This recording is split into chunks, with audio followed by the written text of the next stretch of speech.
네, 안녕하십니까. Good morning, 월요일 아침입니다. and 오늘 this is 저희가 Monday morning. 카이스트 100년 비전 And today 발표회를 we 듣기 are 위해 going to have the 현장에 presentation for 여러분들이 KAIST 오셔서 Centennial Vision, 공유하려고 and 합니다. we're going to 오늘 broadcast 총장님을 this 비롯해서 online, 카이스트 동문 여러분, including the 학생 president 여러분, as well as the alumnus and alumnus, as well as the professors and students. I would like to thank you all for sharing this vision with us, and I wish to have a good discussion through this meeting. Within our Centennial Vision, first of all, I would like to introduce myself. My name is Pyong-Gwan Cho. I am the Vice Chairman of the Centennial Vision Committee. Over the past few months, we have been working together to think about what we can do over the next 50 years.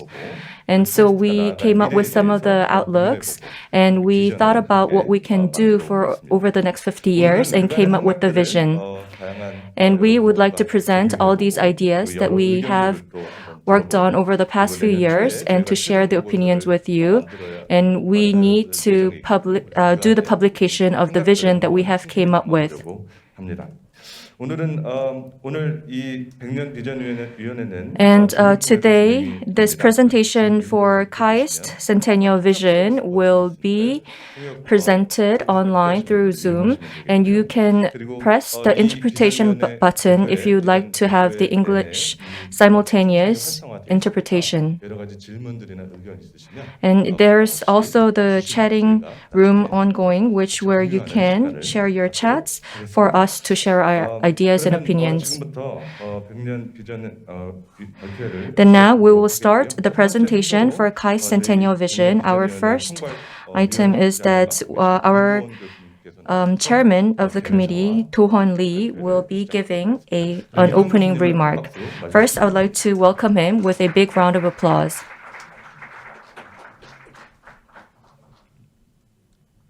네, 안녕하십니까. Good morning. 카이스트 100년 비전 위원회를 이승섭 부총장님과 So together with Seung-Sub Lee, our provost, I am the head of the committee.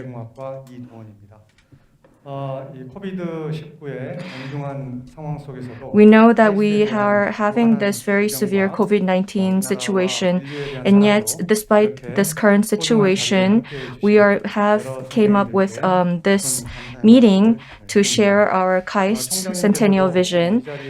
Our president also wanted to be present here in this Jeonggeum Hall, but as you know that he went to New York for his business trip and he came back, so he is under self-quarantine. But however, he'll be joining us through Zoom online. And there are students, staff members, and professors who are present here today, and I would like to thank them for their participation.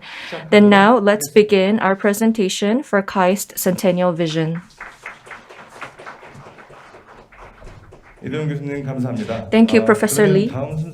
Then the next will be our president will deliver his welcome speech. 우리 이광현 총장님을 큰 박수로 환영해 주시기 바랍니다.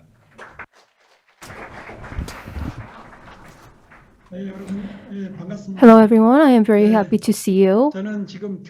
So I am in self-quarantine right now. And it's about the 8th day of my self-quarantine. And I think it's okay. I think maybe you should all try it. You can take time to rest and you can organize your house. And I feel like I'm working from home. So the Centennial Vision Committee members have worked very hard to create this vision. And we've had about 100 professionals come together to create the committee. And we have had many discussions about what 2071 would be, which is the centennial anniversary of KAIST. And we have prepared a vision to prepare for the 100th anniversary of KAIST. And that was the purpose of our committee. Many people have joined the committee, and I believe that you have set forth a wonderful vision for our future. And today we are sharing that vision and we also would like to add some of your comments and also edit our vision so that we can make an even better vision. The reason we are setting up this vision is because the vision is what propels us forward. And once we set the direction, and if we share our vision, then one day we will see that we are truly going towards that direction and that vision. And so I believe that you have the Vision 2031 book when you were coming into this hall, and we made that 3 years ago, the Vision 2031. And you can see our vision in that book. But if you look back at that vision today, you can see that many parts of that vision is actually taking place or it has already been achieved. And because we have created Vision 2031, we are truly going towards that direction. So the Centennial Vision that we are creating today, I believe that it's very new and it may seem very odd. However, it's important that we share that vision and keep that vision in our hearts. And in 5 or 10 years, we will see ourselves truly acting and changing towards that vision. So it's very important to set up a vision and share that vision. And let's share that common sense. And I hope that we can further modify our vision so that we set up a great vision, that we can share it, and then we can set up a vision for our nation and for all of humanity. And I ask you to concert your efforts towards this end. I'd like to thank our committee members for your hard work. Thank you. 총장님 감사합니다. Thank you very 좋은 much, 말씀 President 너무나 Lee Kwang-hyung, for your 그러면 kind 다음 words. 메인 순서로 Next, we will go on 넘어가도록 to the main 하겠습니다. presentations. 다음은 First of all, 저희 100년 비전위원회의 we 자문위원단이 있습니다. have an advisory committee for the Vision Committee, and they have sent us some wonderful words of advice. And if there was anything that our committee members did not realize, then they would provide those facts to us. So, in particular, Professor Thomas Frey has sent us a wonderful video message. So we will watch his video now. So let's take a look at the message that Thomas Frey has sent us. And again, if you have any comments or questions, please leave it in the chat room, and we will go over your questions or comments later on in the discussions. Hello, I'm futurist Thomas Frey. Many of the forecasts in the KAIST Central Vision Committee report are well conceived and give a good basis for laying out a comprehensive long-term strategy. KAIST is poised to play a leading role in value redistribution, upholding social responsibilities, and supporting the sustainable growth of mankind. KAIST has a rare opportunity to not only create the world's foremost collection of creator-class attractor facilities in one place, but also develop the incentives to pull in remarkable people into its direct and indirect talent pool. Here are 8 ways for KAIST to become the foremost changemaker for the foreseeable future. Number 1, KAIST Museum of Future Inventions. Inside the museum, each pavilion will serve as an industry-specific focal point for innovation. As an example, a future energy pavilion will focus on 3 to 5 key developments that will change the industry, along with a combination of roadmaps, timelines, and scenarios to help people understand the benefits and implications and breakthroughs necessary to pull it off. To start with, the museum will include 8 pavilions. Reinventing Energy Pavilion, Future Transportation, Nanotechnology, Future Education, Robots and Automation, Life Sciences, Space Commerce, and the Smart Home and Smart Living Pavilion. These titles are only a starting point and will likely be renamed along the way. I should note that in the KAIST Museum of Future Inventions, every exhibit of future innovations and future technology will come with multi-million-dollar incentive prizes, much like the X Prize Foundation, to draw attention to specific achievements that are deemed to be at the heart of these advancements. So number 2 is the KAIST Prize Tournament Center for the Future. The most famous prizes in the world today are the Nobel Prizes. However, these are backward-looking prizes, intent on rewarding some of the world's best and brightest for past accomplishments. Incentive prizes are different. They serve a vastly different purpose: to incentivize people for future accomplishments. By adding incentive prizes to the exhibits of the Museum of Future Inventions, they suddenly take on a far more reaching attractor characteristic. Number 3, KAIST Startup Accelerator. The Museum of Future Inventions will also drive the need for business accelerators. Startup accelerators at KAIST will become a magnet for startup talent. Not only will they provide an ecosystem of support for new ventures, they will also create a growing base of talent, like a farm club for future startups. Number 4, KAIST Business Colony. The KAIST Business Colony is where gig workers will go to find their next gig. At the heart of every gig worker is an inspired one-person business, and business colonies are an organizational structure designed around matching talent with pending work projects. The operation will revolve around some combination of resident people based in a physical facility and non-resident virtual workforce. Number 5, KAIST Collaborative Workspaces. The combination of a Museum of Future Inventions, Tech Accelerator, and Business Colony will drive the need for collaborative workspaces. Collaborative workspaces embody all of the essential ingredients young professionals need to get what they want out of life. Number 6, KAIST Makerspaces. A makerspace is a unique workshop where people will have access to the tools, techniques, and talents to make things. They are a collaborative workspace for making, learning, exploring, and sharing. The core idea will be to create a facility filled with tools, gadgets, devices, and the people who can help guide you when you run into a problem. Number 7, KAIST Conference Convention Center of the Future. People who attend conferences are all part of the creative movers and shakers class who are themselves change makers in the business world. These attributes align closely with the desire to make KAIST a continual talent attractor. The conference world is undergoing a radical transformation in the post-pandemic world. Virtually every event will be a hybrid event, and every single location event has the potential to be a multi-location event. KAIST is in a unique position to not only be on the forefront of what comes next, but to drive the underlying innovations that bridge both in-person and virtual experiences. Number 8, KAIST Experimental Education and Training Center of the Future. People in the future will view themselves as being in a constant state of improvement. It will no longer be about who we are today, but who we have the potential to become. As always, the advantages go to those who are most prepared for jobs that currently don't exist, using technology that hasn't been invented yet to solve problems we don't even know are problems yet.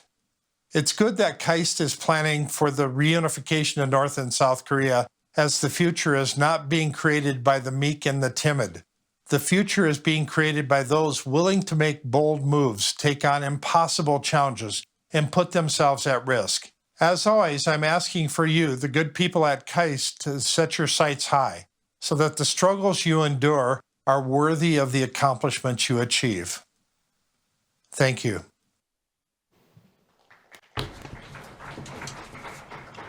So until now, it was Thomas Frey professor's video.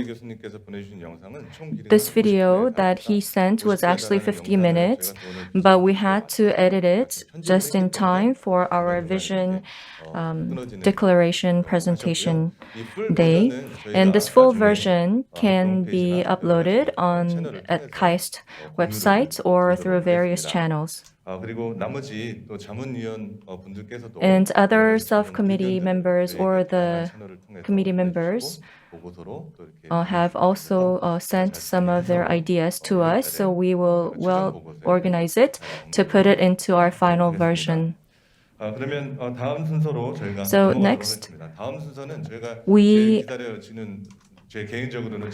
personally, this is something that I have been waiting for the most. So before our subcommittee members deliver or present their ideas. We had this idea contest for 넙주기, and there were so many people who have applied for this contest, and we were able to select a good one. And so this contest name was called 넙주기's Dream, and we just wanted to choose the one that was fun and that embodied our future plans the most. The most important thing about this is the person who will be leading KAIST over the next 50 years are not the professors, but more of our students. So I think that is why this idea contest was very important and meaningful. And Professor Ji-hyun will present this best idea that has won this award. So I would like to give her a big applause for introducing this best idea that was awarded with this contest.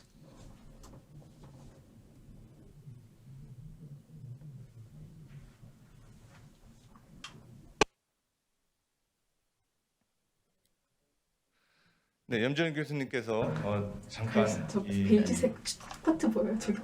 It seems like Professor Yum. 과정이 있으셔가지고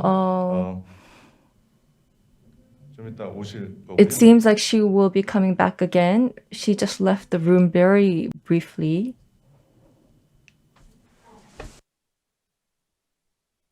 네, 지금 막 도착하고 계십니다. Okay, she just arrived the hall. 네, 이렇게 You know, always like the stars and the heroines, they come late and they present late, appear late. 큰 박수로 Okay, so now we're going to have her to the podium. Let's give her a big hand. 안녕하세요. Good morning. 죄송합니다. I'm sorry for being late. 그 넙주기의 꿈이라는 공모전. So we had this contest called 넙주기 Stream, and I am Professor Ji-hyun Yum from Material Science and Engineering. Since July, we have received some of the opinions from our students through this contest called 넙주기 Stream. 60개 나라는 And about 60 individuals and the team members have participated and submitted their work. 선정되었습니다. 먼저 그 시간상 다 소개해드리기 It 어려워서 would be very difficult for us to introduce 몇 가지 소개해드리려고 each one of 하는데요. them, but I'm going to briefly 먼저 explain 신소재공학과 them to you. 학생은 So there's this student, Tae-young Im, who's from the Material Science and Engineering team, and he utilized all these technological systems, which are combined to the smart AI, which can be the student and the ambassador plays all these different types of roles. And he said that this T, the alphabet letter T talent will become very attractive and become prominent in the future.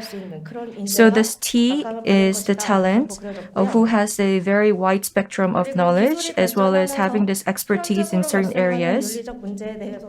And this T type of person will be contributing greatly to the humanity in terms of this ethical issues that may arise necessarily due to this advancement of technology. And so he said that KAIST should bear all these ethical responsibilities that arises from the technological advancements. And he also talked about with KAIST Ethical Technology License, which is the International Technology Ethics Charter. And he said that the KAIST should also have the social responsibility for having this ethics of technology. And the best awardee was Yujin Cha from Bio and Brain Engineering, who is the PhD student. And as you can see, his work is written sort of like in a storytelling format. And this protagonist, or the main character, named Sejin, who was born and raised from a small town and enrolled KAIST, and when he first came to KAIST, he had a very he was only able to achieve low grades. But he met this Nopjugi, who is the AI, came to the year of 2071 and was able to traverse or visit this KAIST campus in the year of 2071, which are very different from what we are seeing in these days, because there are so many high-rise buildings and there will be drones flying in the sky. 뭐 학교라는 타이틀 아래 그 캠퍼스를 이루고 있는 것이 아니라 And it will be called Neo-KAIST, which is the International Special Administration Campus, which is an independent region. Of course, it's within Korea, but it will not be applicable. But the Korean law will not be applicable, but it will have its own self-governing laws. And after 2023, this technological advancement, speed of it will be very fast, so that the humanity will not be able to catch up to that speed, and which will bring a lot of confusion and the loss to the humanity. But Korean government worked in a very fast, responsive manner and designated KAIST as an international special administration region.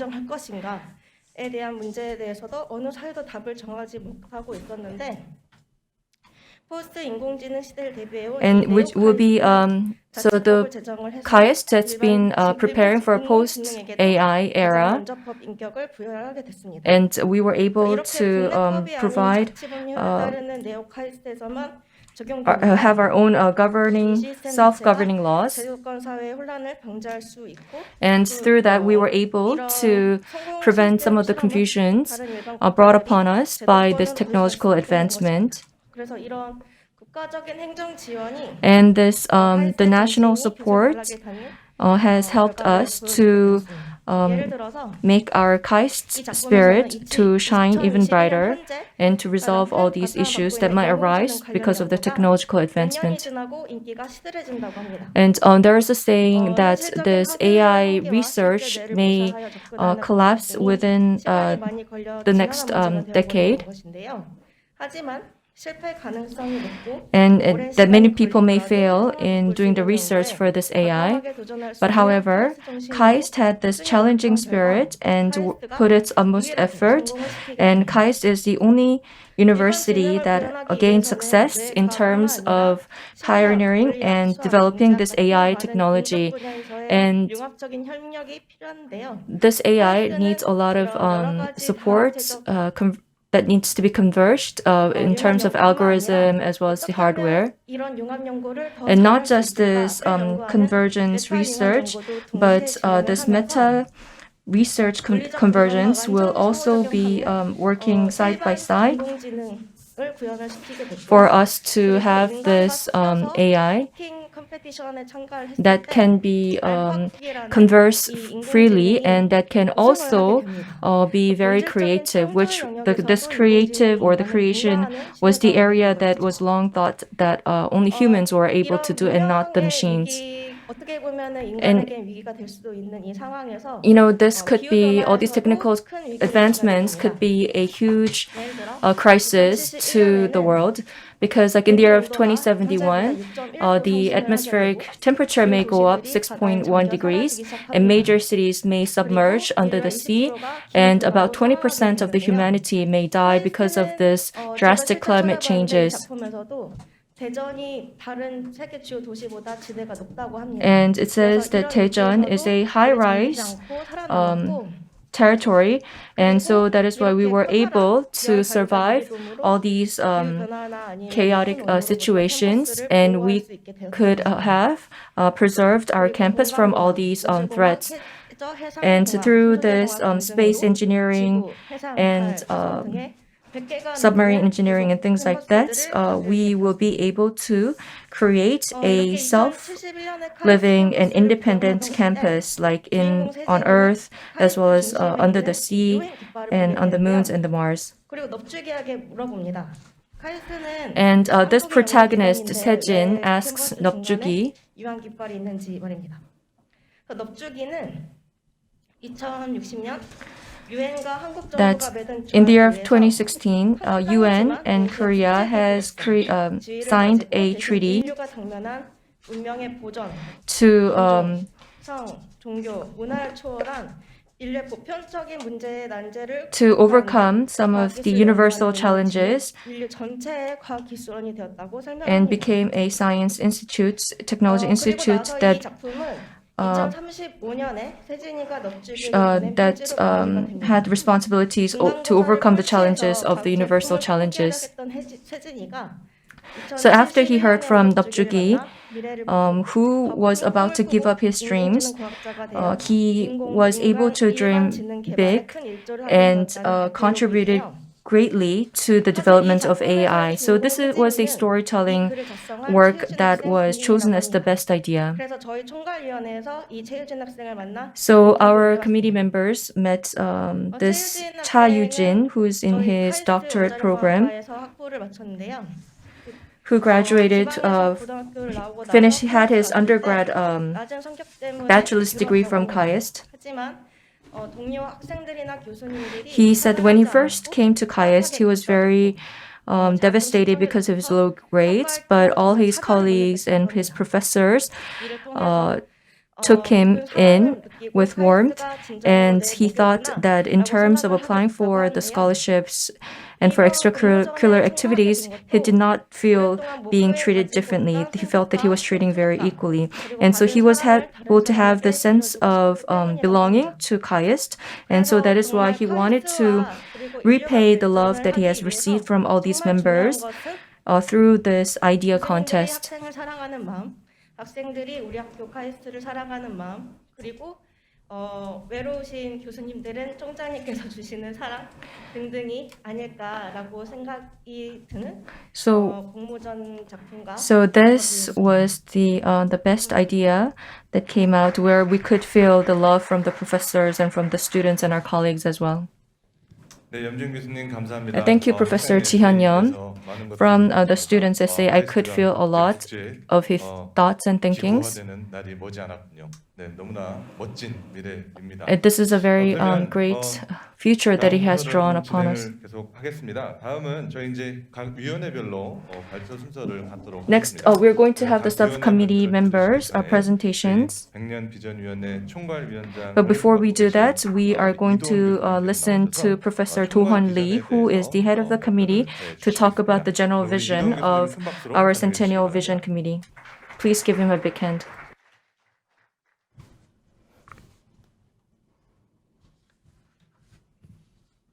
네, 총괄 발표를 시작하겠습니다. Hello, I will give you the general presentation about the work of our Centennial Vision Committee. So our Centennial Vision Committee, or CVC, wants to predict what Korea will become and what the world will become in 2071, and we want to set KAIST vision for 2071. So we had about 100 committee members joining us, and because we had this, we didn't have a specific, we didn't ask for people to join. We actually had people at KAIST and people outside of KAIST to volunteer to join the committee. And interestingly, we had exactly 100 people joining the committee, so I think it's a very good signal. And so we have the areas of social society, education, research, globalization, and industrial cooperation. And in the general committee, we talked with the Global Strategic Research Center, and we made sure that each subcommittee could do their work. In our social committee, Professor Yang Jae-seok was the head, and we had 8 committee members. For education, Professor Yoo Sung-hyuk served as the subcommittee head, and a total of 26 professors, committee members served in the education committee. In the research subcommittee, Professor Kim Dae-soo served as the subcommittee head, and a total of 20 members were there. For industry cooperation, Professor Park Yong-gun served as the subcommittee head, and a total of 25 professors served in the committee. Last but not least, for the Globalization Subcommittee, Professor Hong Seung-bum served as the subcommittee head, and a total of 15 professors, 15 committee members joined the subcommittee. For our advising committee, we have Professor Young-Seok Chi from Elsevier, and including him, we had a total of 13 members who joined us through writing or through video and are continuing to give us advice. So I would like to thank our advisory committee members. So the Vision Committee, we came up with the 10 main drivers of future change. First is complex human. Second is the acceleration of innovation in science and technology. Third is change in demographics. Fourth, the coexistence of the virtual and reality. Fifth, changes, expansion in places that humans live in. Six, the dismantlement of boundaries. Seven, environmental and climate change. Eight, change in the world order. Nine, changes in currency. And 10, changes in the energy system. So because of these 10 drivers, our society will change very quickly, and because of that change, KAIST needs to figure out how it will respond. So that was the direction that our discussions were holding. So in 1971, in Hongrung, Seoul, KAIST was established. So let's go back to that time. So at that time, I was not even in elementary school, and I couldn't see it in my own eyes. But at KAIST, there are many historical materials. So through this committee activities, I had the chance to go through those historical materials. So in 1971, there really was nothing. And in science and technology, truly there was nothing at KAIST. Korea was very barren in that terms. But in just 50 years, KAIST became one of the best. It became the paragon of science and technology education in Korea, and it has become a leading institution in that area. So I believe that in the past 50 years, we had the many efforts of our senior professors and our alumni, and the achievements are all due to their hard work. So for the next 50 years, what kind of dream should we dream? So we came up with a keyword, an acronym titled BRAIN. So the brain decides it makes the decision about how a person will act. So for KAIST, we believe that KAIST should become the brain of the earth. And the brain also has something called plasticity, which is a very specific characteristic of the brain. And this characteristic helps the brain easily adapt to change. So other human parts do not have this characteristic. And so I believe by having this special characteristic, KAIST can also flexibly adapt to changes in the future. So that is why we came up with the keyword BRAIN. And as Professor Yoo Seung-yup of the Education Subcommittee said, he came up with an acronym for BRAIN. So I would like to focus on the BRAIN campus in my presentation. So we want to create this BRAIN campus, and ultimately our dream is that everyone all across the globe knows KAIST's name, and students all over the world, if they just have the talent, they would want to come to KAIST. And we also want to become a school that all companies want to work with. So what we want to achieve through this is to disperse KAIST spirit and culture everywhere around the globe and become a leader of the world.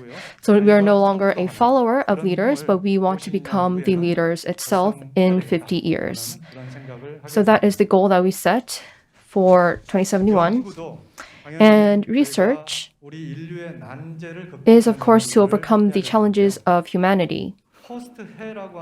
So we came up with a fun keyword named post-he.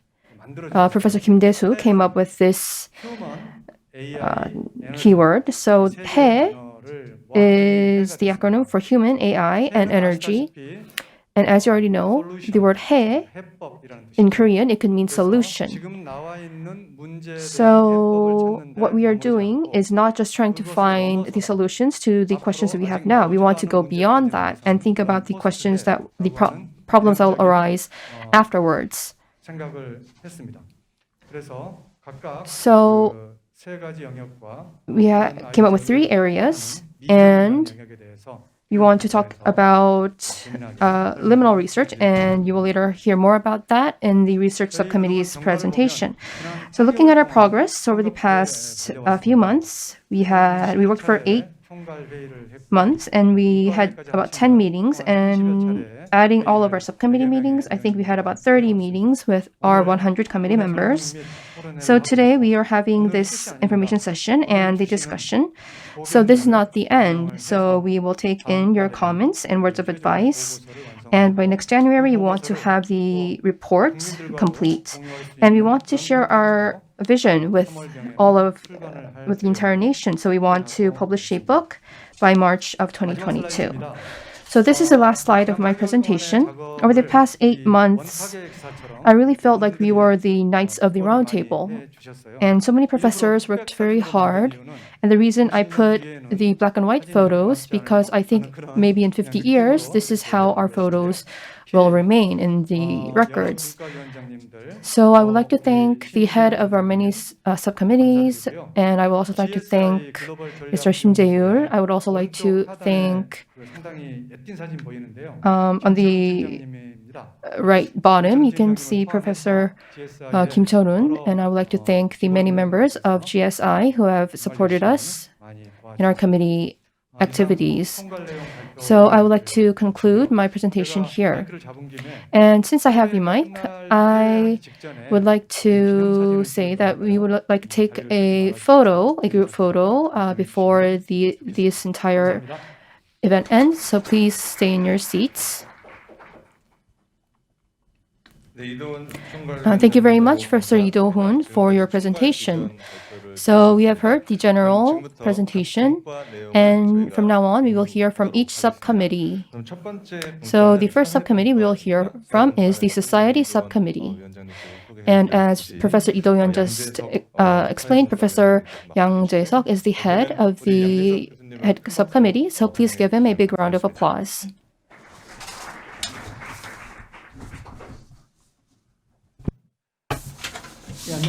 Good morning.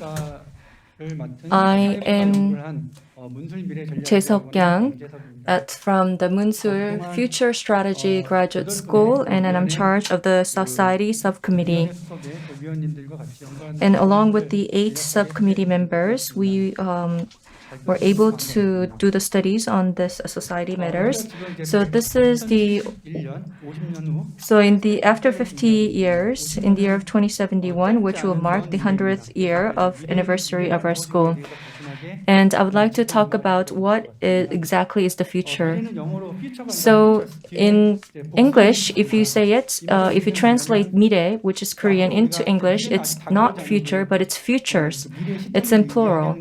Because we're talking about future, we do not know what will unfold in front of us. So that is why we need to have this multiple futures and then think about the possibilities that may unfold in front of us. And we'll have to think about what kind of futures will bring benefits to us.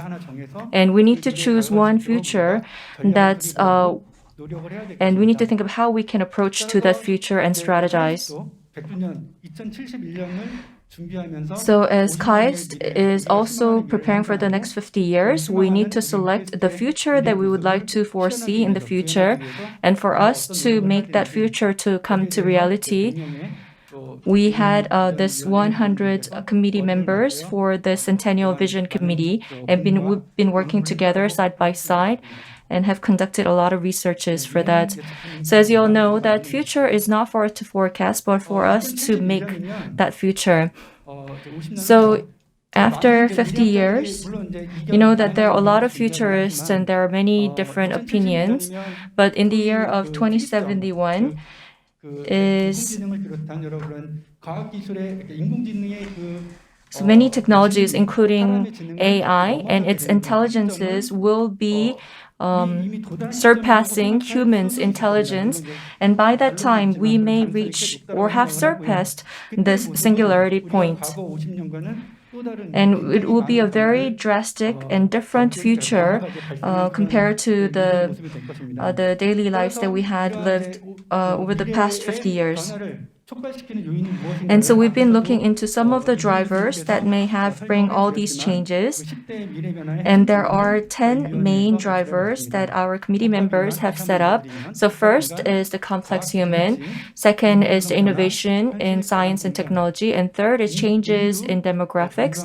And fourth is the coexistence of the reality and the virtual world. And fifth is the expansion of the human residential spaces and to transcend the boundaries. And seventh is changes in the environment and climate. And eighth is the reorganization or the restructuring of the world order. And ninth is the changes of currency. And the 10th is changes of the energy system. And we also need to think about what threats may pose our human society due to this technological advancement. So if due to the technical advancements, there could be some of the transhuman or the posthuman, which that could become reality. And that could hurt the human being's existence or could bring doomsday. So, and these 10 main drivers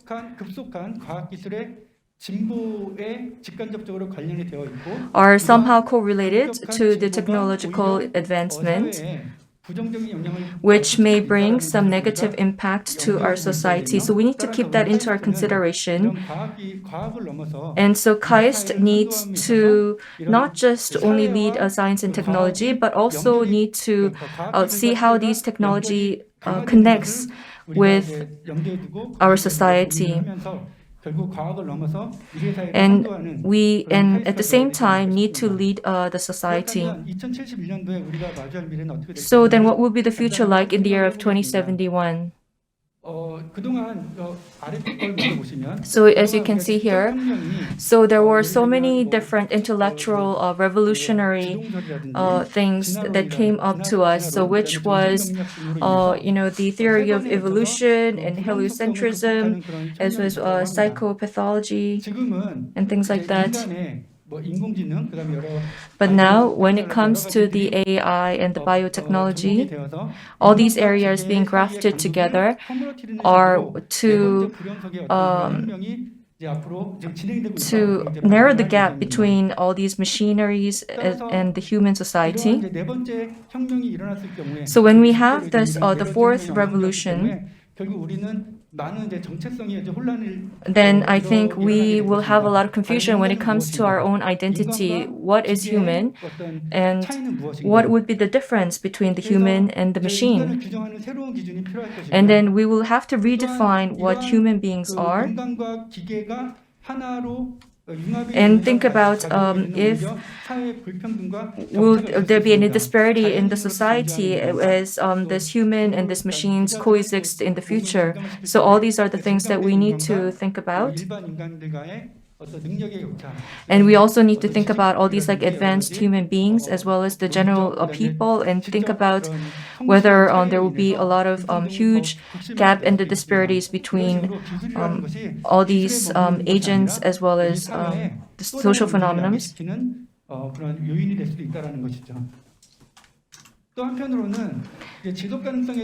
We also think about, talk about sustainability of our society. Over the past few thousand years, we've been developing this technology and science, and we were able to benefit from it, and were able to live a very convenient and comfortable life. But, the technology will be drastically developing in the future, and so we will have to think about the 50 years from now, will it be different from the past that we have benefited from technologies over the past thousands years ago? Because there are some of the environmental contamination issues and the climate changes and things like that because of all these different changes, and so that is why new technological advancements will bring new futures and social phenomena to us. So through science, we were able to sustain our society, but however, because of the science going forward, this sustainability of society may get disrupted in the future. So that was one of the concerns that people are raising.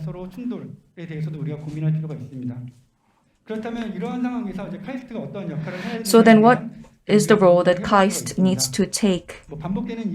I know that this is becoming a bit of repetitive, but over the past 50 years, KAIST has been innovating science and technology and has been leading in that area as well. But going forward, in next 50 years, we need to have all these new keywords grafted to us, the science, technology, and the society. All these keywords needs to be combined, and we need to think about it from those three aspects. And we also need to become a global university to do that. So under the leadership of KAIST, we also need to rethink what the university's role should be in the future. And based on those thoughts, we need to reorganize and reshuffle this university system in the future. And so for us, KAIST, to become a global leading university, and for us to propose some very good models as the university. Actually, in this front, I think this can be discussed in other subcommittees. 구체적인 여러 실행 방안들을 잘 연구를 하셨습니다. 간단하게 한두 가지만 소개를 시켜드리겠습니다. And so there's this one or two things that I would like to introduce to you. So when we say university, we think about the faculty, staff members, and the students. Those are the three main drivers of consisting university. But after 50 years, the universities will not be just divided into the faculty, student, or the staff members, but there will be also the AI that will play a huge role in our education scene. And also the student, they themselves will be able to study online and also have their things that they need online. And perhaps just conducting research in the laboratories may not be that meaningful in the future, because as you know that this on and offline, the boundaries between these two realms are getting gray. These boundaries 어떤 독점적인 교육과 연구에 독점적인 지위를 얻게 될 것이고 그 독점적인 지위를 얻는 그런 기관 중에 하나로서 카이스트가 and I think KAIST will be one of the leading universities creating this platform for education and academic disciplines. And the other thing that is also important is that until now, we thought about what to do or what to research, but then going forward, we will have to think about how we are going to do the research, what we are going to do the research in the future, how was in the past. So Korea has been changing a lot in terms of K-pop and K-culture, and this Korean model has become much more, has proved that we could become the leaders in all these different segments of society. So now we can also lead in K-education and K-research areas as well. And for these Korean version of the education and the researches could be the international model in the future. Thank you. Thank you, Professor Jae-seok Yang, for your presentation. we were able to see some of the societies, the foreseeable future societies that will fall upon us in the future. And next, Seung-hyup Yu, the subcommittee member, will give a presentation on education.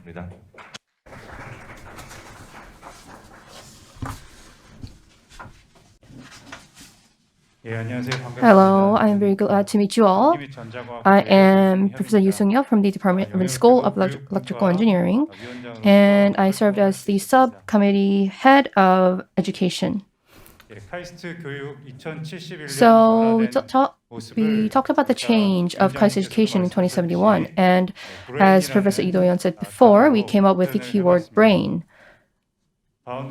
So B is boundless campus, R responsible KAISTians, A aim-driven self-designed curriculum and study, I immersive learning, and N network education for KAIST everywhere. So this is what consists of the brain keyword, and we believe that this will be the keyword that will define KAIST educational situation in 2071. So first of all, boundless campus.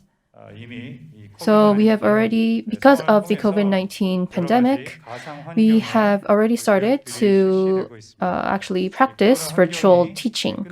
So even after the pandemic ends, we believe that it will become a new normal to have virtual teaching, and I believe that it will continue to play an important role in education.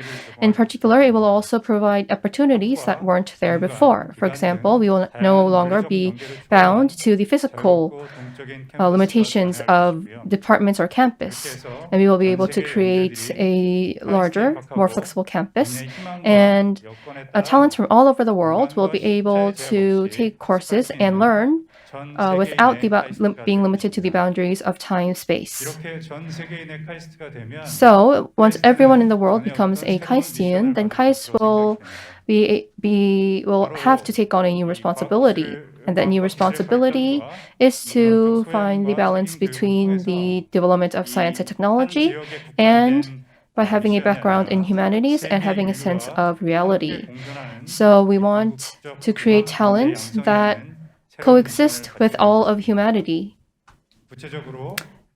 So, in detail, we want them to understand the effect that technology can have on society and on humans, and we want talents who work towards a sustainable and caring and ethical future.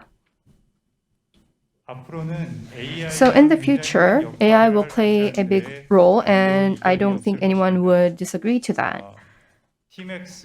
So if you look at TX AI, they are developing an AI teaching, and the Vice President Lee Dong-seok, who is an alumnus of KAIST, said that properly implemented AI-based education technology should make teachers and instructors focus on their real roles and enable education tailored to each of the students. So we believe that AI and many education technologies have opened up many doors of opportunity, and our students will be able to go over the generalized curriculum of today, and instead they will be able to study in a situation that reflects their individual capacities, their needs, and their progress. And these students will be given a more flexible academic schedule and a more flexible degree system. Fourth is immersive learning. So if you look at the graph on the top right, so when we learn something, it's important to learn through text, but even more than that, image and audio is more effective, and a video learning is even more effective, and I believe that you all understand this already. But even more than these three factors, immersive experience is the best in terms of learning something new. This means experiencing something in real time, and we want to continue to create these real-time, simultaneous teaching environments. And we also want to use metaverse technology such as AR and VR to create this kind authentic virtual learning experience. And we want to provide the best learning experience for our students and to maximize the effects of education. Fifth is network education for KAIST everywhere. So I talked about the importance of virtual teaching before, and as you can see in the image, as the KAIST main campus, as the center, we will create many hub campuses around the world. And in the virtual space, we will also create campus networks in the virtual space. And they will also all be connected seamlessly. And to make this possible, it's very important for our faculty to not just exist in our Daejeon campus, but we need to have faculty members all over the world. And not only actual people, but also AITAs and AI teachers will exist in the cloud. So the faculty will exist in a cloud. So if the students have any questions, then they can choose the faculty from the cloud. So this is the kind of change that we wish to achieve. Another important thing is collaboration network. So we want the students and the professors, researchers, and in addition, the investors to create an all-in-one collaborative network. And within that network, we want to create a very equal relationship where we come together to solve important problems. So these were the 5 changes that we visioned for the future. And so we thought about how do we need to prepare for this new future. First is what kind of educational philosophy we have when we teach our students. And I believe it's important to set up that identity. So we had a lot of discussions about that, and we decided that what's most important is our DNA, which is creativity, challenge, and caring. So we don't want engineers who are just great at what they do. We want game changers who want to change the world so that everyone can live together in harmony and that we could overcome the difficulties that humanity faces. And we want them to be able to innovate the current system and further advance it. So we want these kind of game changers, and we do not want to no longer stay in the conventional meaning of education and research. We have to understand that the future is already changing, and it will be decided by what we do. So we want to nurture talents who can realize these kinds of values of KAIST. Second, in terms of education, we want to create an on-off and virtual reality, uber authentic educational environment. So we already have flipped learning and the metaverse teaching. So we want to bring this online and offline experience together to create immersive educational contents and also make it possible for students to do many experiments in virtual reality. In addition, as I said before, we want to create local hub campuses. So we will want to have these local hub campuses play the role of the hub of that location so that students do not have to physically come to Daejeon KAIST to study. Instead, they can go to the micro campuses to study as if they are a student here at KAIST. And by creating these platforms, we will be able to recruit the best top students from overseas. Third, once all of these things take place, I think it's most important to really have the consensus among our members. So we want to create an education system, a course evaluation system, and a personal evaluation system that encourages new challenges and is more open to failure. So we want a system, that course evaluation system, that puts its highest value on creating new problems, on defining new problems, and finding creative solutions. And we also want a personal evaluation system that will also encourage our professors to find meaning in new challenges. And we also want to create a cross-disciplinary learning system and a more flexible and integrated faculty group. So what we need to do is to overcome the boundaries of departments. So we want to have integrated and convergence education, and so we want to go beyond the current boundaries of departments. And I think we might also need to have intradepartmental and ad hoc faculty systems for this to happen. We also want to go beyond the departments and the small fields. We want to bring them together. And we also want to have these multidisciplinary professors create a team and build internationally competitive educational programs. Fifth is to strengthen humanities education so that we can continue to protect the universal social values of humanity and coexist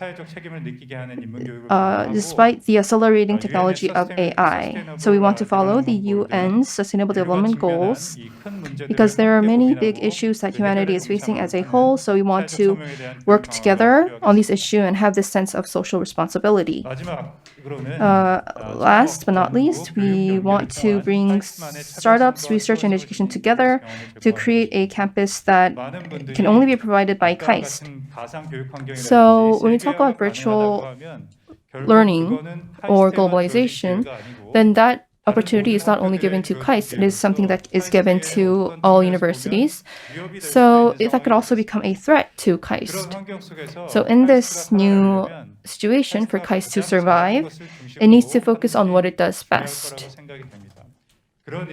And so we believe that we want to bring startups, research, and education together. And compared to other universities, I believe these are the areas that we have a strong point in. So we want to bring startups, research, and education together so that we can solve real-world problems, and that becomes the center of our education and research. And we want to have a one-step progress for startups, research, and education to differentiate KAIST from other universities. So this is the summary of everything that I have just explained. And I believe that this image can show the future of KAIST. So for us to come to this future and talk about the future, we realize that a lot of things are already taking place at KAIST. And when we make these strategies for the future, we can't do it in the decade or the next decade. We have to start today. And so there are many people who are already adapting to the changes in the educational environment. And I would like to end my presentation here. Thank you.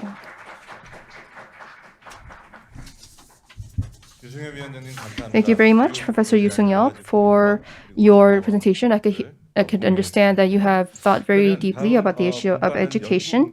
The next subcommittee is research, and Professor Kim Dae-soo will be giving the presentation on research and the progress that they have made in their subcommittee. Please give him a big round of applause. Good morning. We have, I'm Professor Kim Dae-soo, that I'll be presenting you what KAIST research sceneries will be like after 50 years. And I thought about some of the keywords for KAIST Research Center and Mijon, which means non-existent. So which means is that after 50 years, KAIST may close down just to express some of the threatened things that may threaten us. But we want to become the institute for creating space and things that have not existed yet. And we would like to create a new space and time for our human beings. 만들어낼 수 있을까? So how can KAIST create all these new things? 측면을 많이 우리가 이야기를 했는데요. And we have talked about this non-existent or liminal spaces. 경계가 어디죠? So what is the boundary between the outdoor and indoor? Then it could be like a window that's dividing those two spaces. 새로운 공간이 창출이 됐죠. But as you can see that by putting all these plants there, we were able to create a new 또 카이스트도 space. 마찬가지입니다. 카이스트가 수년 전까지만 해도 And the same goes to KAIST. 경계가 있었어요. You know, like about like 10 years ago, there was a huge boundary between KAIST and Daejeon with this huge walls. But then after we took out those walls, there was a new space 새로운 것들은 that was created, 경계의 which also brought down all these boundaries and created a new space. 그 공간 자체는 사실 경계는 존재하지 않는 미존의 공간이 되는 거죠. So this boundary is actually a non-existent space that it has never existed before. So, 어렸을 때 우리가 늘 질문하죠. 과연 하늘과 우주의 경계는 and 어디일까? when we were young, we thought about what is the boundary or between the earth and space. 불연속적이기 때문이죠.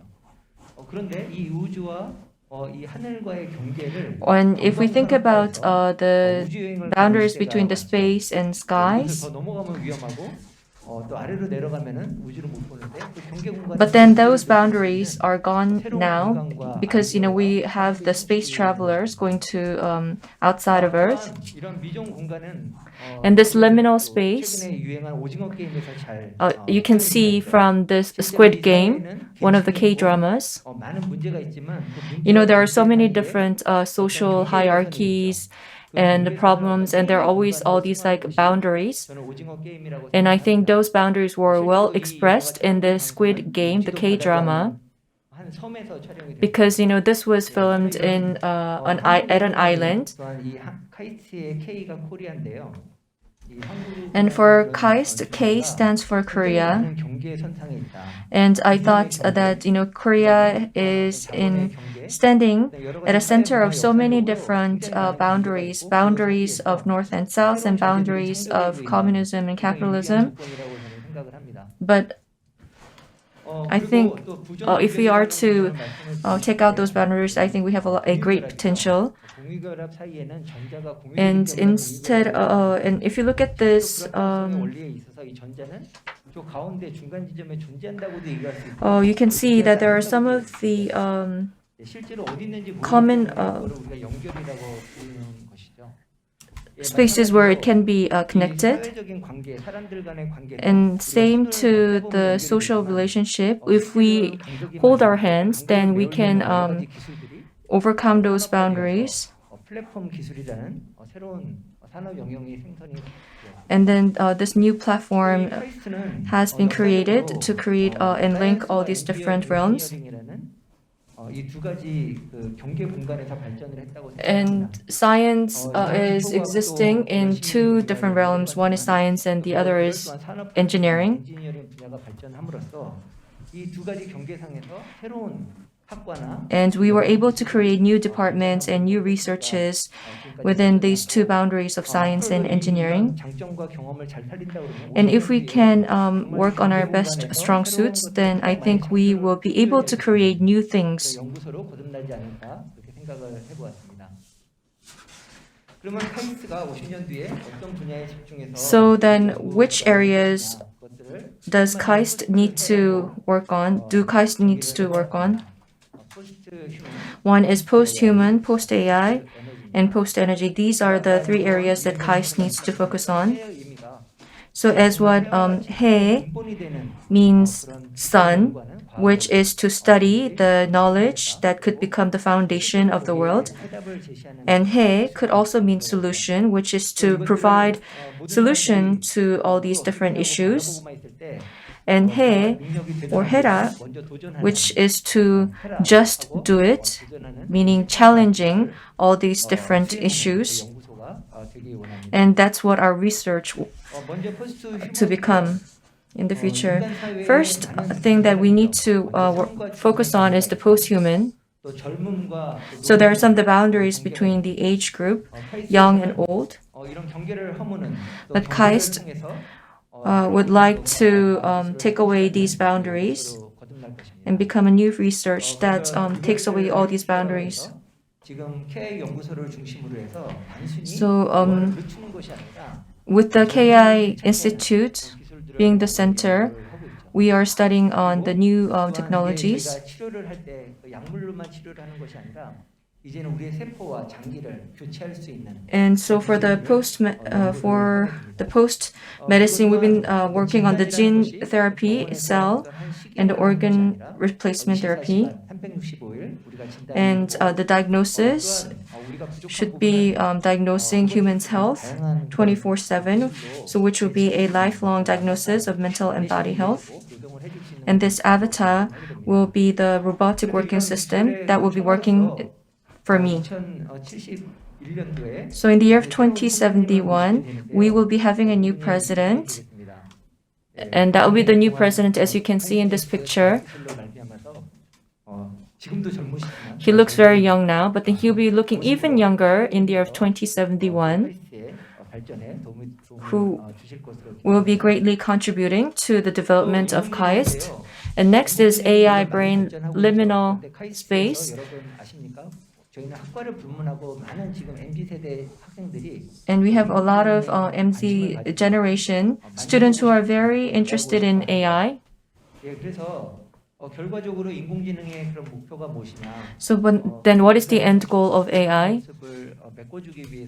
AI should be developed to overcome some of the lacking qualities of human beings. And I think in the future, there will be a future where AI and human coexist. And KAIST will be the one that will be taking out the boundaries between two entities, like two agents, AI and human. And for AI to interact with human, they need to have own emotions, have their own characteristics, and also the ethics as well. Then how can we bring this emotional aspect to AI? That will be one of the researches that we need to conduct. And if the AI itself develops independently, their interest may conflict with human beings. And so I think we need to come up with Magna Carta or the Bill of Rights for AI. So we should be giving them the Bill of Rights, but at the same time contain their AI Bill of Rights and Magna Carta in the future. And also what KAIST can do is that based on this quantum, you know that we started as the energy research. So following that tradition, after 50 years, KAIST will be able to give a solution to this energy issue. You know, there are so many different stages for this energy to get created and to get it delivered to our consumers. But in the process, the energy may get lost along the way. But as the KAIST works on this new materials, then KAIST will be able to extract energy from even garbages and some of the unusable things. And it could be the micro size, like which we can utilize like an Iron Man. So we call it E3, which is extracting energy everywhere. And then we will be able to utilize all these energies from the ones that we are using in our everyday life. Then how can we make all these become a reality in the future? Then I think KAIST has to become a new system called CARE, which is KAIST All-in-One Research Environment. So KAIST is currently stationed here at Daejeon, but if we are to expand into the New York and all these different campuses globally, then KAIST Research Center will also expand as well.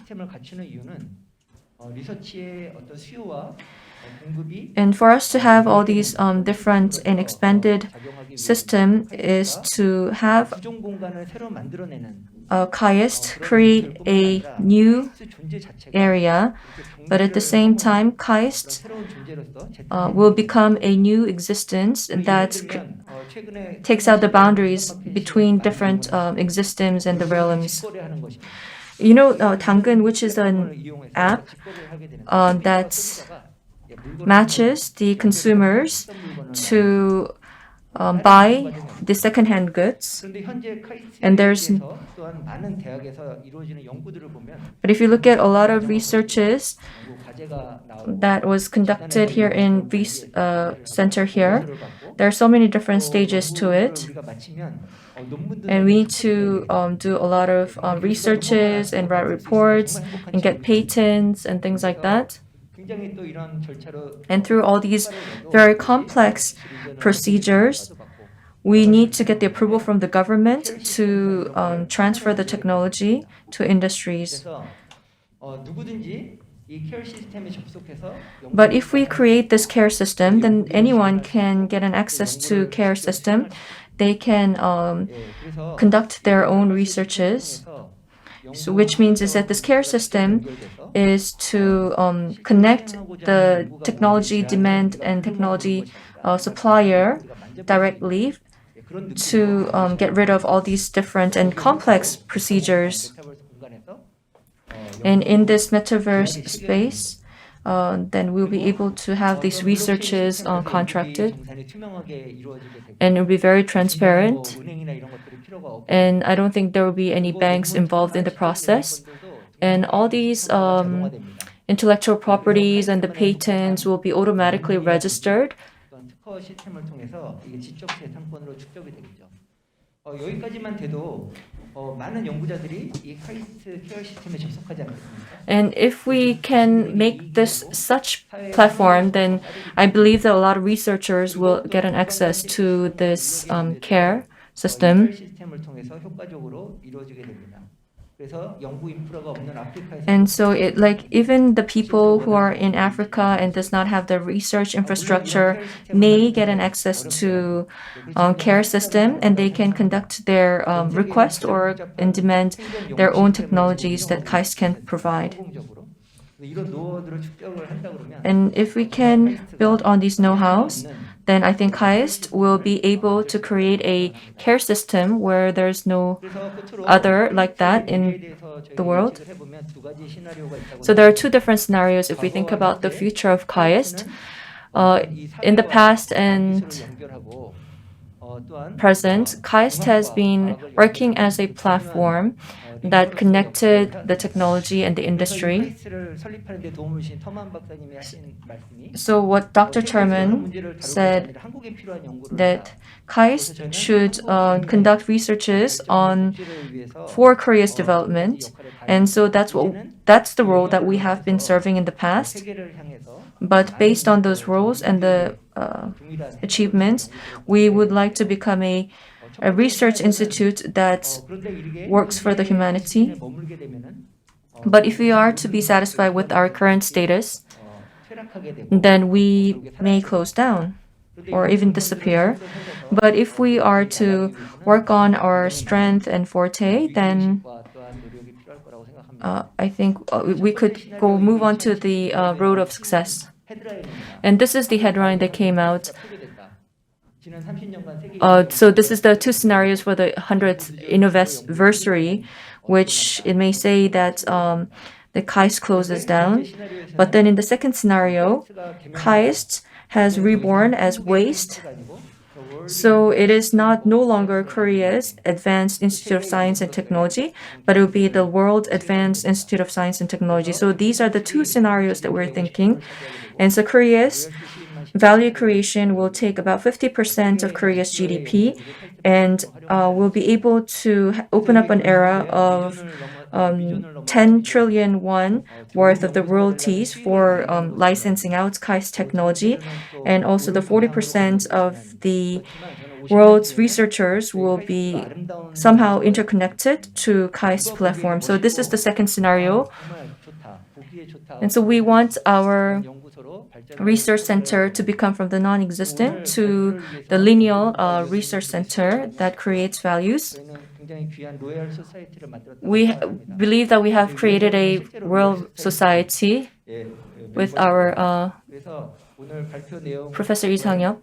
서로 이렇게 고민해 주신 이런 위원들에게 And I would like to thank all these other subcommittee members for sharing their thoughts and opinions. Thank you. 김대수 교수님 귀한 발표. Thank you, Professor Kim Dae-soo. 로얄 소사이티에 꼭 들어가고. I would like to also join the Royal Society if possible. Until now, we heard the vision from the research subcommittee member, and then the next, Professor Park Yong-gun will come to the podium to present on this the vision for the industry and the academy subcommittee. Hello, I am Professor Park Yong-gun from Physics. I will give the presentation on industry cooperation. It is a great honor for me to participate in this committee. And for the past few months, me and the committee members have many discussions, and I would like to share them with you here. So this is the vision that we wanted to set forth. So we wanted to imagine what KAIST would be like in the next 50 years. And so we talked about this for the past few months. And our conclusion was that it's difficult to predict the future. As President said, new innovative technologies are used very quickly. So 15 years ago, only 5% of people use smartphones. Now 95% of all people use smartphones. So even if we try to visualize the future to the best of our ability, there is a limitation. So if we want to predict the future, I think it's very easy to only focus on the keywords of now. So currently, the big keywords are metaverse and cryptocurrency. Just 10 years ago, the top keywords of research around the world were stem cells and fuel batteries. Also, in the past decade, we talked so much about the rise of China, but in the 1980s, the rise of Japan was the biggest threat.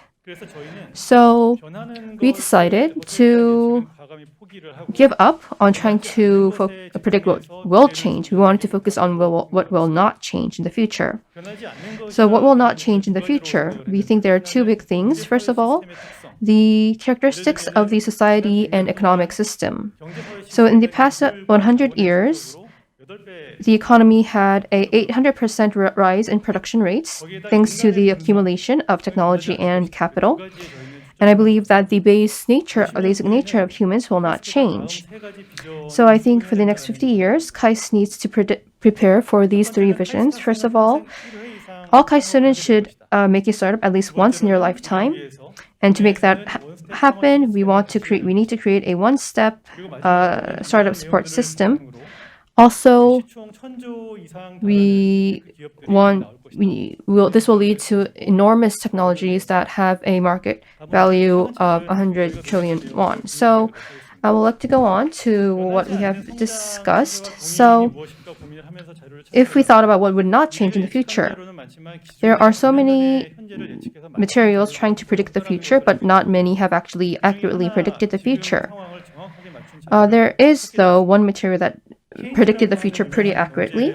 So Keynes was a very famous economist, and he wrote an essay about the future, and he made one prediction that the productivity of one person would rise by 8 times 100 years later.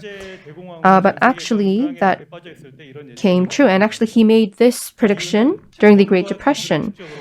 And he thought this would happen because of the accumulation of capital and technology. He said that productivity would raise by 8 times, and so people would only work 15 hours a day.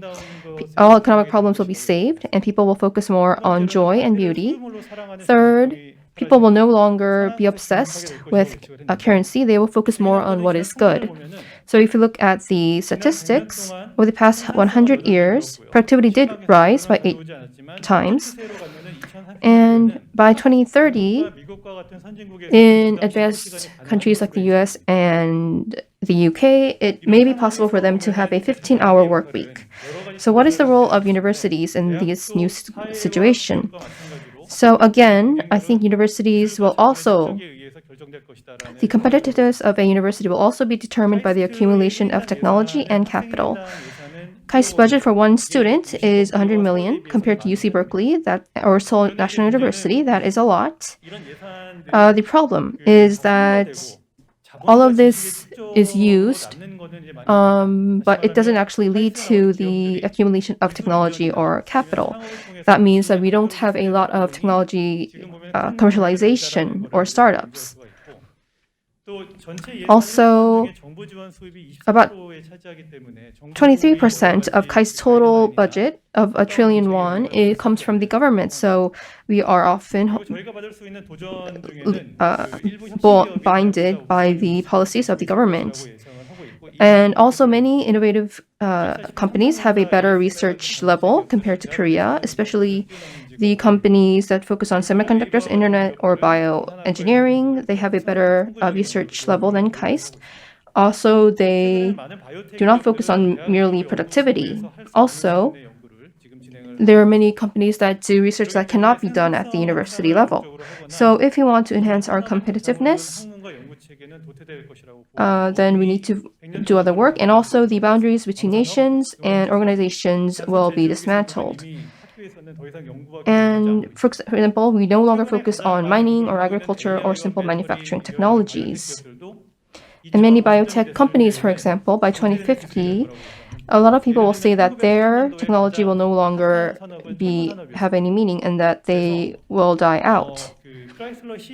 So Mr. Ioka, who was the CEO of Chrysler, said that he actually saw a big drop in his salary when he moved to the automobile industry, because at that time the automobile industry was not a very strong industry. And a lot of the companies that are working in AI, they will also see an enormous change in the future. And the reason that happens is because the speed at which an idea turns into an industry has become very quick. And in the past, people thought that it would take 30 years for an idea to become an industry, but now they say it will only take 5 years. So that means that the boundaries between nations, universities, and research institutes and companies will also need to change. And so because of this accelerated speed, there will also be changes in the way that we work. So you can see on the photo the CEO of Shake Shack Burger. And in the past, he said that in the past, it took about 1 year for a fad to spread around the world. For example, in Napoli, if there was a very popular pasta restaurant, then people would go there, they would buy a plane to go visit the store to figure out what they do, and it would take an year to copy that. But now people can just look on social media and copy what that restaurant is doing. So it's so easy to copy menus or interior design. So it's important to focus on things that cannot be copied, like the atmosphere and customer satisfaction. I believe that this is the same for research. So in the past, about 10 or 20 years ago, if you received a journal, it would come as a published hard copy, or it would go to the library, and then you would pass that down to your students and say, we should do this kind of research. And then for the students, that would be so important. But now, through students can check the newest scientific papers on social media, or they can even check it online. So work that was done last night, they can look at that today morning. So the speed of information traveling and its effectiveness has been greatly enhanced. And because of that, we will see an accelerated speed between the time that a technology is developed to the time that it becomes a market. So if you look at the graph, it shows how long it takes for an industry to be birthed, to grow, and then to die out. For Yahoo, it took 20 years. For GE, it took 125 years. It actually made up of 1% of America's GNP. So, but you can see that the speed at which industries die out has become quicker. And the one reason behind that is that there is so much accumulated technology in that time. So you can look at the number of papers that are published every year, and you can see that it's escalating very quickly. And also, many developing countries have now become developed countries like China, and they are also joining these ranks. So the university can only reflect the actual reality that is going on. For example, in the late 1800s, Texas A&M focused on agriculture and manufacturing. During World War II, MIT focused on radar technology. KAIST was established in 1971 for KAIST science and technology development and to produce the talents needed by Korean businesses. So the advancement of technology is a must, and we need to accumulate technology, and to do that, we need to focus even more on the basic research. So on the top, you can see the number of publications and new drugs approved per year. So in biotech and development of new medicine, it takes more time for them to accumulate the technology. So if you don't have that accumulated technology, it will die out. And so you can see this kind of convergent research taking place. So what kind of future do we need to prepare for in the next 50 years? Again, I'd like to emphasize that KAIST students need to have at least one startup in their lifetime. And to make that happen, KAIST needs to create a one-step startup system. And that will lead to very lucrative companies. So in the past, KAIST's main goal was to produce the talents that were needed by companies. So we focused only on employment rates of our alumni, but now we need to focus on what kind of innovative startups our students create. And to create these innovative industries, we don't need a lot of human resources or large factories, because we already have the accumulated technology and capital. And so compared to the past, it doesn't take too much time to create an innovative industry. In the past, we needed capital, we needed support from the government, and we needed a lot of human personnel to do that work. But currently, we already have the capital market for ventures. And we no longer want to just make the students who can solve the questions that companies give to them. We want students who can define new problems and create innovative companies based on their definition. So I don't know if you have heard of this app. It's an app called Kwanda, and it actually helps students solve questions. So that if they post a photo of a question, then the app will solve the question for them. So simple, like high school level questions, the Kwanda app can solve, and also some university level questions, also the Kwanda app can solve it. So we have a staff in our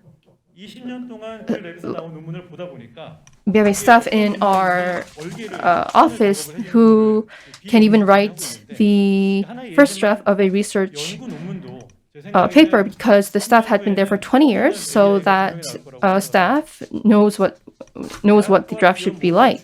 So I think in the future, AI can play these kind of roles. So in the future, it will be even more difficult to have the ability to define questions instead of simply solving a given question. And so the focus of education should move on from just simply solving a question to defining a question. So currently, not only KAIST, but most universities only focus on teaching the students how to solve the problem. But in 50 years, solving questions is merely the start of education. We need to teach the students why this question is important. We need to focus on teaching our students the ability to define new problems. And especially we want them to find new problems to define new problems that can solve the problems that humanity faces. Now, we need to have a system where students can create innovative startups. However, even if a student has a startup item, it's very difficult from that to actually become a startup because there is so much red tape and they have to go through so many departments and so many committees and regulations. And I know that there is a lot of work being done at KAIST to solve these issues, but there is this discrepancy between the administration and the people who want to urgently create this startup. So even if they succeed in making a startup, if they actually go out into the real world, they meet so many challenges. This could be, the issue of land and investment and finding the people to work with. So there are so many people who actually fail in making a startup. So in the future, we need to have a one-stop startup system.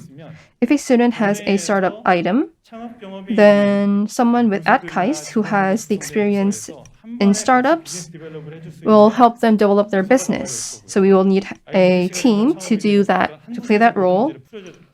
So we need one department to solely be in charge of helping students setting up a startup. And then we can have companies like the KAIST Holdings so that the company can sprint forward very quickly. So those in the area of bio would know, but there's a company called Sartorius. It works with live cell imaging, and it is in Germany. It has a market value of 50 trillion won. And recently, it was sold, and its value rose to 120 trillion. And so these three companies, Sartorius, Genentech, and Google, they all started from deep tech that started at a university. So Sartorius started from a school that studied aluminum. Genentech also started from university research. Google, I don't think it needs any more explanation. So 50 years later, for KAIST to become a leading university, it will basically be determined by what kind of innovative companies have been born at KAIST. So we would like to see companies in holography VR games. We would like to have a 100 trillion value company. We would like a humanoid robot company with a value of 500 trillion won and a space resources development company with a market value of 1,000 trillion won. And so we hope that in the future we have students from electrical engineering having startups in holography, VR games. And we would also like to have our students working with outside companies to have joint ventures. And so if a student makes a startup in 2035, then I believe that we will be able to have these types of startups in the future. And so to nurture these students and these startups, I think it's too late to start even now. So thank you.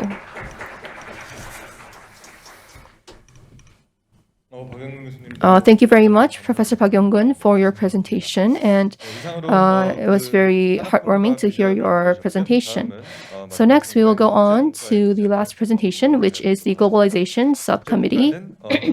Professor Hong Seung-bom will give the presentation. Please give him a big hand.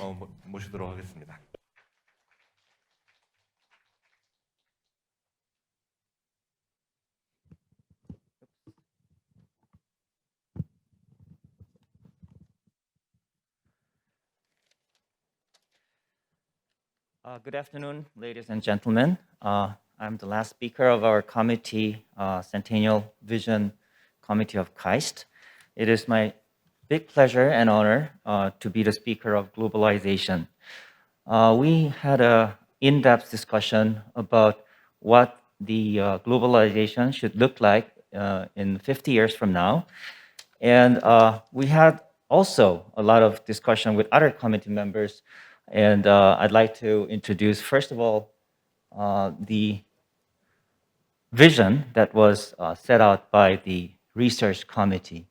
So we saw in the first place that the students had also a similar dream where KAIST will expand its boundary to include not only Korea, but the whole world. So it'll be a UN-led Advanced Institute of Science and Technology. And you also saw that from the Education Committee and Research Committee, that in order for us to succeed in this endeavor, we really need to embrace all the people in the world, not only Korean people.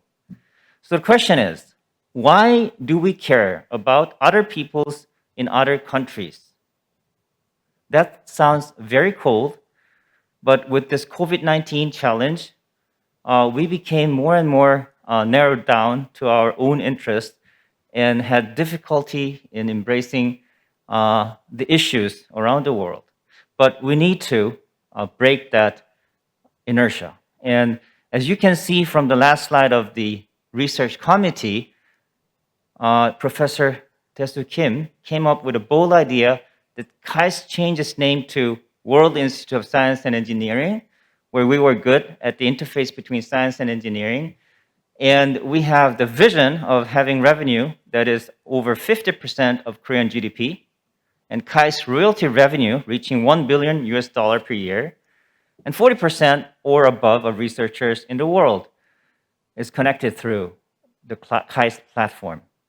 So while we had this vision presentation, one of our members, in fact, our vice chair, asked a question in the chat box. What will be the role of foreigners at KAIST and in Korea 50 years from now? So to that question, I'm going to answer with our collective intelligence we had during our discussion. So let me ask you this question. For man, so if you want to date a woman, what should you do? And for women, if you want to date with a man, what should you do? You should interact with them, right? So in other words, if we want to embrace the world, we need to interact with other peoples in other countries. And distance matters. So in Korean word, there is out of sight, out of mind, right? If the distance is very far away, the interaction becomes weaker. And that's the law of physics, right? 1 over r square law. So if we want to interact with other people in other countries, we need to have them on our campus. And we need to have more intimate interaction. And in order to understand women, men, you should know the language of women. Women, you should know the language of men. So we need to know their languages. And that's vice versa for foreign professors at KAIST as well. You need to learn Korean as well.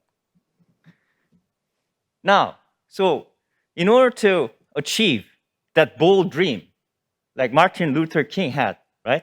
I have a dream, right? We need to have a detailed strategy.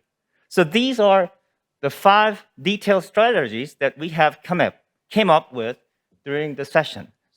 So number 1, we should recruit world-class professors in research and education. And they will set the level of our KAIST.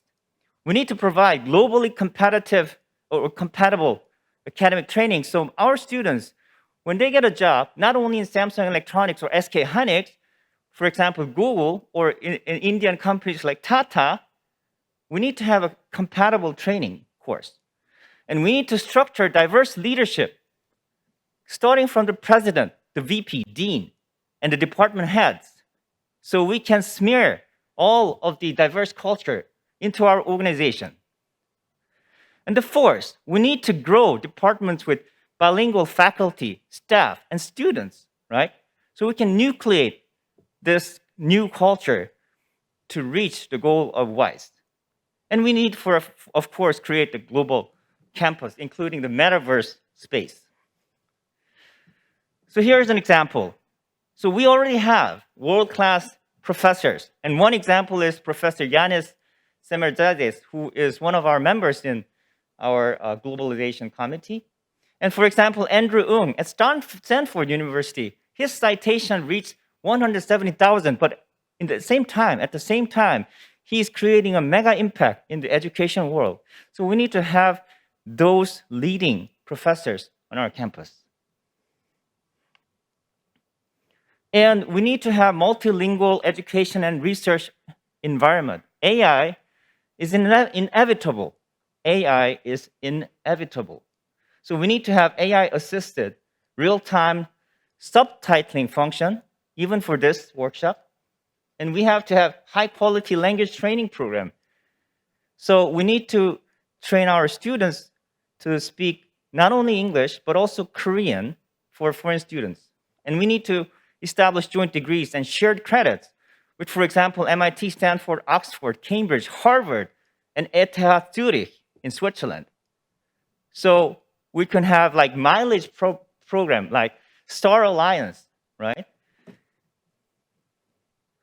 And of course, as I told you in the first place, in order to embrace all the people in the world, we need to have more diversity, and that's a must. So we need to have candidate pools from international female young faculty members, and we have to have more interactions between cross-disciplinary fields. And having cross-disciplinary fields is easier said than done. We need to have someone who can translate. Think about this. If someone speaks English, if someone speaks French, and if someone speaks Korean, how do you interface them? You need to have someone who can do both or 3 languages at the same time, right? And we need to have diverse faculty, council, and board of directors, like in the case of Singaporean University, which is NTU. Subra Suresh, one of my colleagues at MIT, he moved to NTU as the president, and Professor Susan Hockfield served MIT as the president for 8 years, from 2004. And we need to be realistic. We need to grow departments with bilingual faculty, staff, and students. And we have already put that in place thanks to Professor Bo-won Kim, who is the vice president at KAIST. And we are now already starting up the Department of Global Technology Convergence, where we want to nucleate this bilingual faculty, staff, and students department. And of course, all formal documents and signage should be in bilingual, especially the safety and health and environment. And all meetings should be convened in English or bilingual or with real-time English translation. So the last slide, but not the least, is to create global campus, not only in the physical space, but also in the metaverse space. And we already had set this strategy in detail. The first one is to have globalized campus, where our president, Kwang Lee, is actively now pursuing, starting from New York, and then Silicon Valley, and then Europe, and China, and space, and who knows where, right? And then we need to spread the KAIST model, which is already being done for Kenya, Turkey, and even in Japan, as you already know, so we can be heavily networked with all the people in the world. So with this, I hope that I answered a question posted by Professor Martin Ziegler, and I hope that we have the grand vision set sail with all of our members here. Thank you very much. 네, 홍승범 교수님 감사합니다. Thank you, 지금까지 Professor Hong Seung-bom. 에서 준비한 내용을 So that was a presentation from the International Subcommittee. 저희 카이스트 백년위원회 각 분과에서 준비한 내용은 한번 So 들으셨고요. all these were the presentations conducted by all the subcommittees members, and there were a few questions. 해주셨고, 나머지 한 질문에 대해서 의견을 좀 드리도록 하겠습니다. And I would like to give you an opinion on that. The question was, after 50 years, within this university system, will KAIST, the name of the KAIST, still remain in the future? 박상희 교수님께서 질문을 주셨는데, And that was the question made by Professor Park Sang-hee. So our head committee member will be sharing his thoughts on this. 네, 감사합니다. 카이스트라는 이름을 우리가 앞으로 50년 뒤에도 So if we are to sustain KAIST, 사실 저는 the name 그런 of our 생각을 많이 university, 했었는데요. 우리나라에서 무슨 학회를 만들거나 기관을 만들 때 we always talk about when we make a conference or an institution, there's a tendency of putting K, Korea, in front of that name. And that was 우리가 또 겸손하잖아요. our 같은데 최근 들어서는 MZ 세대를 중심으로 situation. But then 그런 centered 것이 좀 on the 사라지고 있는 것 같아요. MZ 그래서 그냥 generation, it 굳이 seems 코리아를 like 붙이지 they do not 않고 put 그 K in 기관의 front of 뜻, that 학교의 뜻, institution 그게 for their 뜻대로 names. 붙이는 것 같습니다. 그래서 이제 그런 측면에서 봤을 때 우리 So viewing it from 카이스트라는 that 그러나 aspect, 그럼에도 불구하고 카이스트라는 이름은 너무 소중하잖아요. you know, the name 우리가 itself, 가지고 있는 KAIST, is very important to 네, us, 우리 가슴속에 박혀 있는 which 이름이기 is 때문에 deeply engraved in 그래서 our 고민들을 hearts. 해봅니다. 물론 제가 이 자리에서 학교 이름을 개명합시다 이런 얘기를 할 So 수는 of course, I can't 몇 가지 say that we 옵션들을 should 생각해 rename 봤어요. our 그 중에 name 한 가지는 right at K를 this place, 이제 but 더 then 이상 코리아라고 I 부르지 think 말고 we should 어떤 think 의미가 of, 있는 you know, 다른 like 단어로 maybe 바꾸는 것도 changing K into 좋겠다라는 생각이 other 예를 different 들면 meanings. P 같은 걸로 바꾼다든지 Perhaps we can change into 하고 T, 굳이 카이스트를 풀네임으로 쭉 풀어서 이야기하는 것보다는 and instead of 그냥 카이스트 having the full name 가져가는 KAIST, 그런 그 플랜도 which is Korea 고려가 될 수 Advanced 있을 것 같고요. 또 하나는 아까 Institute 우리 of Science and Technology, but perhaps we can have this one shortened version like KAIST itself. 제안해 주신 것처럼 WISE 이런 식으로 And perhaps 월드로 we can change it to like World, W, so it could be WAIST, WAIST. 우리 카이스트의 정체성이 앞으로 자꾸 이제 But we need to keep on redefining our identity as KAIST, and we need to make our status very stable. So I think there was a question asking for the identity of KAIST. And I think KAIST should become the university that has served our nation and community over the past 50 years, which will be serving the world and the humanity over the next 50 years. And I think that's how we should transform in the future.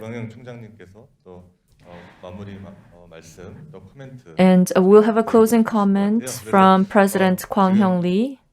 줌으로 연결을 해야 하지만 이광현 총장님 다시 한번 모셔서 So, 이야기 한번 듣도록 하겠습니다. 이광현 총장님. We will have President Kwang Hyung Lee through Zoom again.